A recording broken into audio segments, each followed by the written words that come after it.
Hey everybody, we're back, X and EJ, to discuss Ring of Honor Takes Center Stage Day 2, which took place yesterday in Atlanta. We wanted to go over that show as we reviewed Day 1 previously. We'll have both those videos up momentarily.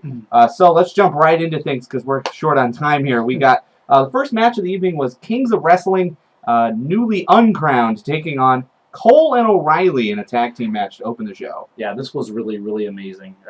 Again, you know, in night one, Cole and O'Reilly put on a great match against the Briscoes, and they did it again here against the Kings. So, you know, we were saying before that they've really had the breakout performance of this event, really, as far as you know, singular performance. I mean, these guys are really good, and they belong there.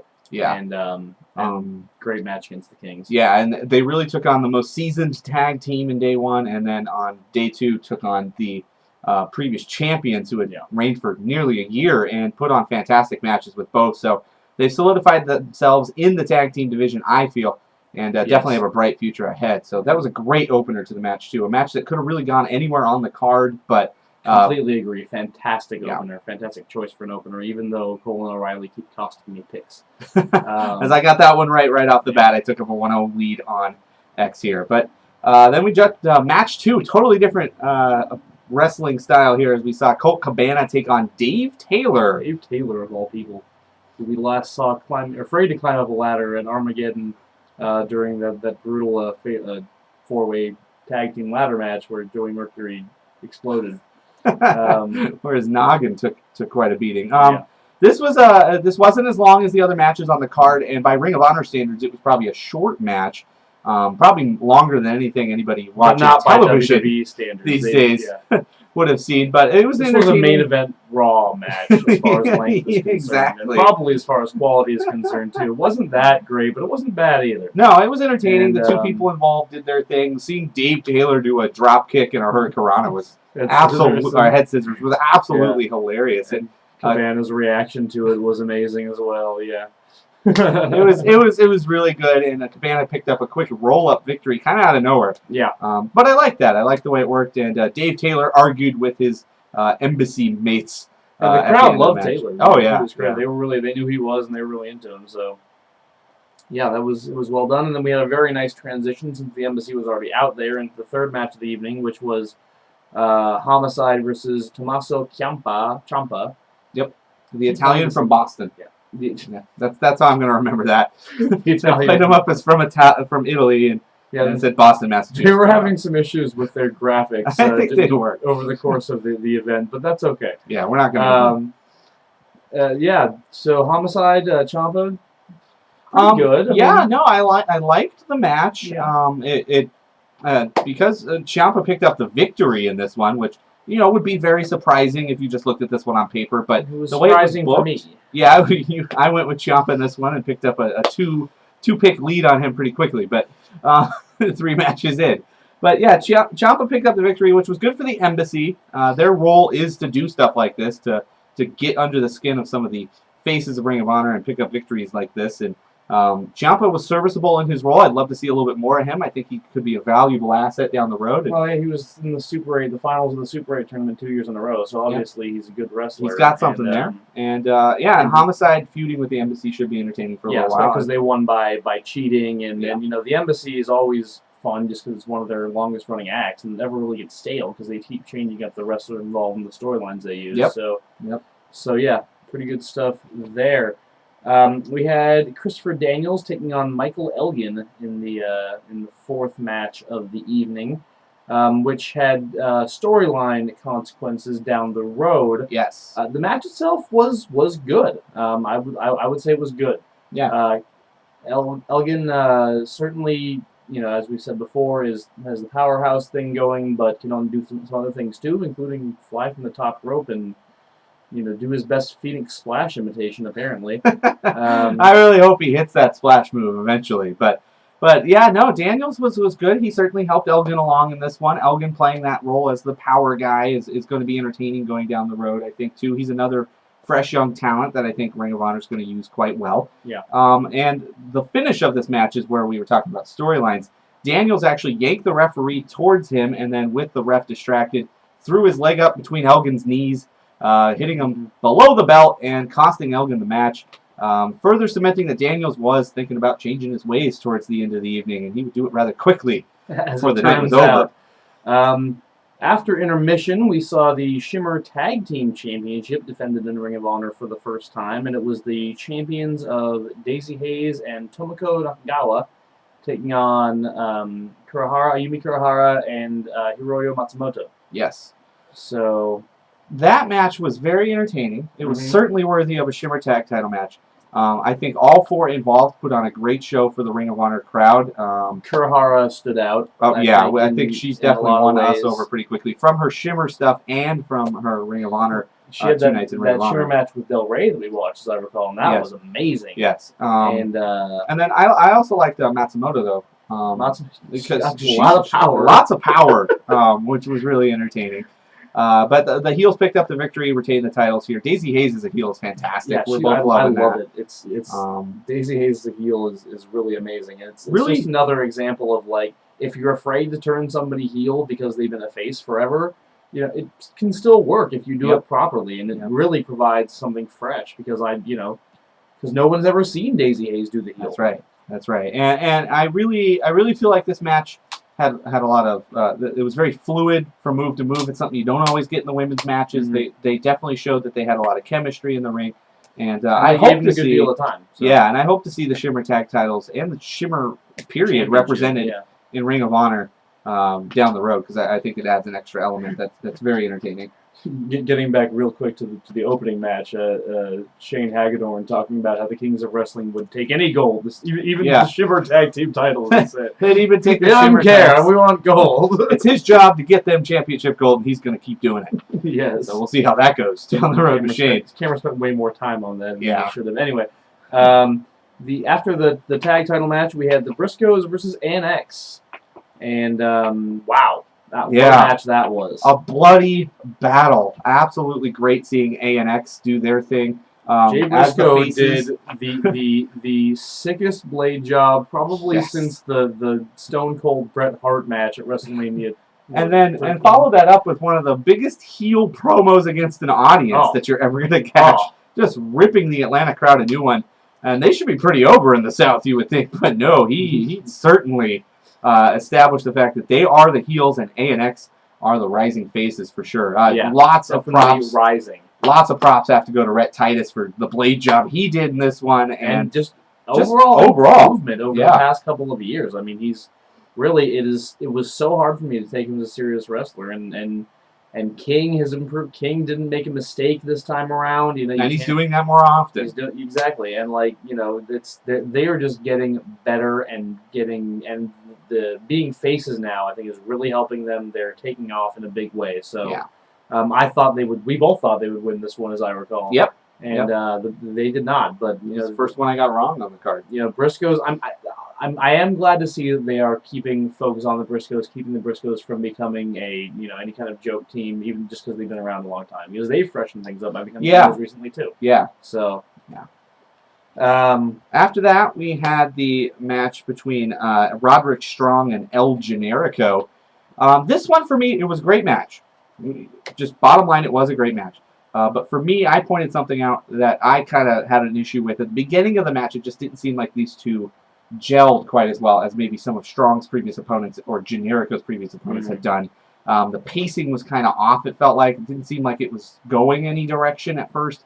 But the build up to the end, once it began, was great. Once it got going, it was really good. And I definitely see your point. I remember the first 5 minutes or so were not sloppy and not bad. Just a little slow, a little off, not quite as fluid as you're used to matches between these two particular guys being. And just to throw a theory out there, it may have had something to do with the previous match being so darn good too. That's entirely possible. It's possible, but bottom line, you are constantly reminding us.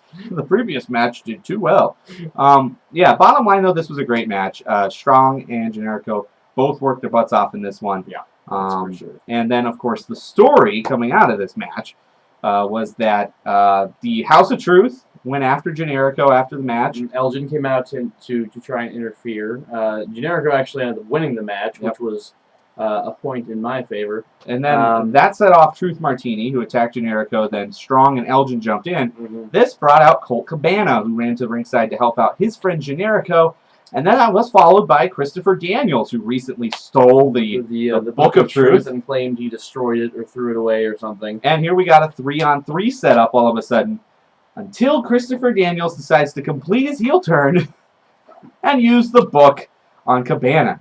So no, on Generico. Was it on? It was on Generico. Okay. Yeah. So he uses the book against the Faces. Mm-hmm. Unites himself with the House of Truth. He read the book.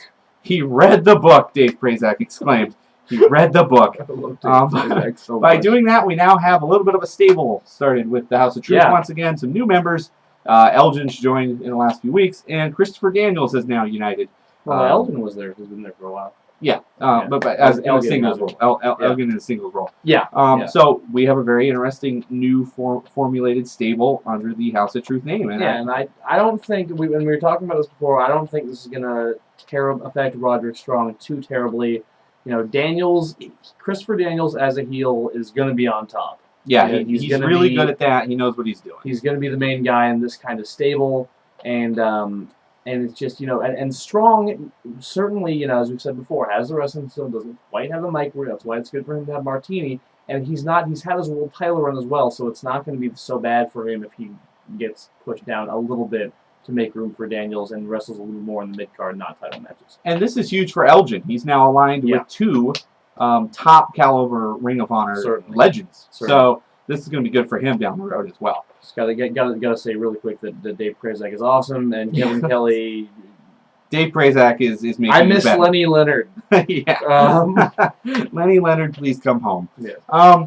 And then we head to the main event of the evening. Now this was set up. Now the main event being wrestling's greatest tag team, the new tag team champions, Haas and Benjamin, taking on the American Wolves, Eddie Edwards and Davey Richards. This was set up by a promo earlier in the evening, actually right after the intermission, where Jim Cornette interviewed Davey Richards in the ring and addressed the pink elephant in the room, which was, when, Richards, are you going to take on Eddie Edwards for his title? Now, Richards' response to that was, I don't want to crush Eddie Edwards' dream, and I'm not going to be the one to do that right now. And if we have to fight someday, we will. But it's not going to be me right now. And then, of course, you have Edwards immediately coming out thereafter and being like, yeah, about that, I beat you last time, motherfucker.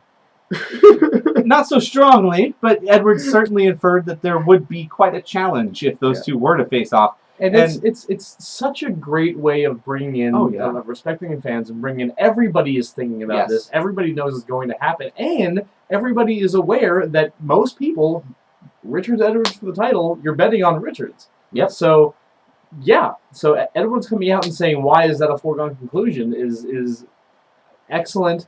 Their byplay with Jim Cornette was really good, and this setup, their tag match, we still have the definitive answer as to whether or not David Richards will go for the title. But the match they had with the world's greatest tag team was amazing. Phenomenal. Absolutely matchup. Amazing. The crowd was event amazing. Worthy for sure. Yeah, the crowd. Talk a little bit about the crowd. The crowd was as you've pointed out, like a Japanese crowd in a lot of ways. Quiet and respectful while they were chain wrestling, and you knew they weren't bored, because as soon as there was a big move, you'd hear applause, and after, out of nowhere, we got the "This is Wrestling" chant out of silence. Yep. Because they were just so engrossed in the actual product, the wrestling product, and I'm going to say the wrestling part. Ring of Honor is not afraid of wrestling being on the marquee. Yeah, in the words of Jim Cornette.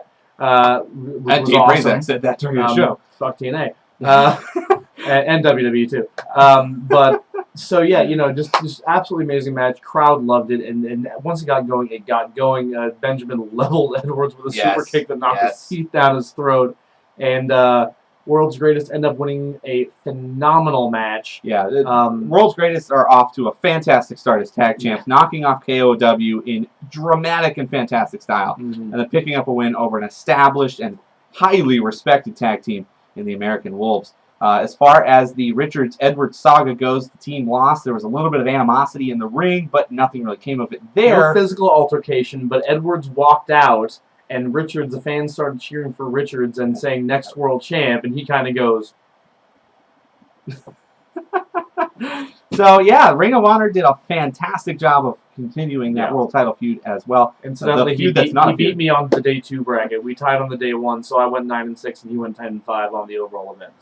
So that's where we stand with Ring of Honor. Honor Takes Center Stage, the 2-day event in Atlanta this past weekend. It's gonna put WrestleMania to shame. Absolutely. I guarantee you. So check back with us later tonight. We'll have our WrestleMania review. Yes. After the show is over. So we'll see you then. Yes. Let's go order WrestleMania. Once the show gets started, like first match rolls, I'll start up playing those 2 videos. Are we gonna do the predictions or just straight? We don't have time. Yeah.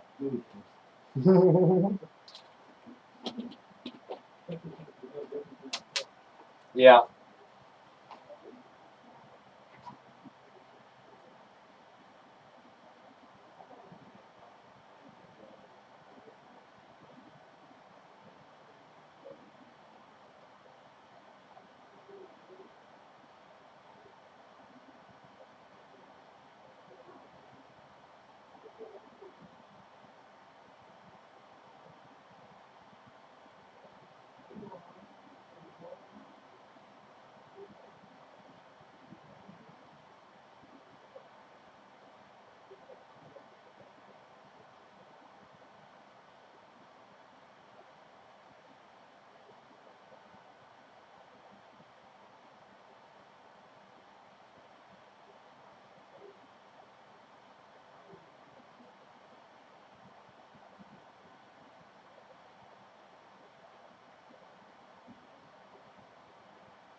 right there. I stayed there one night. I didn't think.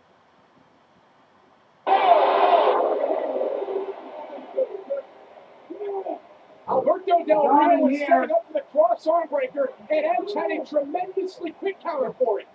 Yeah, but again, Edge with a counter, and Del Rio still able to kick out. It shows you what the challenger is made of. I can't believe they're opening with this match. Well, is this the opening It match? must be. It must be. We're 20 minutes in. Yeah. But it must be.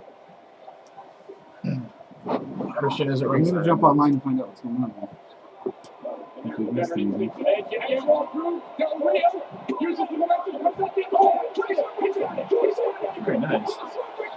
They should get chain wrestling.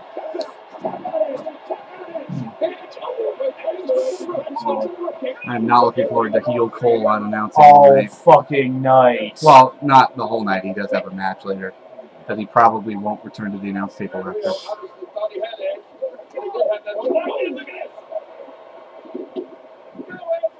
Rio didn't want to waste any time, but just a little bit of time is all that you needed. Josh Matthews at Mania. How awesome is that? Booker T from over here. It is him, right? Didn't work out well for him. How's this going to be? Once again. He's going to do it. Del Rio's going to do it here. Alberto Del Rio calls for the cover. Miles put his foot on the bottom. Ricardo makes sure What the fuck is that fat ass? Rodius Clay. Oh God, really? He looks like Bobby Dempsey on drugs. There's Bobby Dempsey and Ink had a child. Just a year. Did you get to the right first match? No. They put a world title match Put a on world first. title match on first. We were missing one of the world titles.